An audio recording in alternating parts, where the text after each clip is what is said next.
In this machine, there have two types of battery we are using in here. The first of all, one is lithium ion batteries and the second one is dry cell battery. So the two types of battery may cost is 3000. After 4 to 5 years, we are replace this battery, and after replacing we are add a new battery for working this machine properly.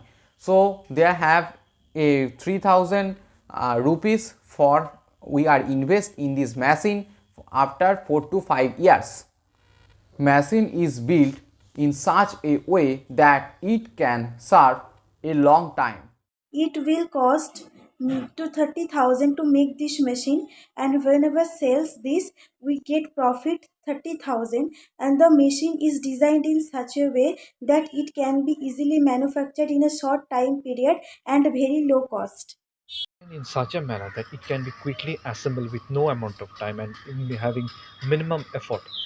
If anyone follows our guidelines, then it can be possible to make at least 15 pieces per year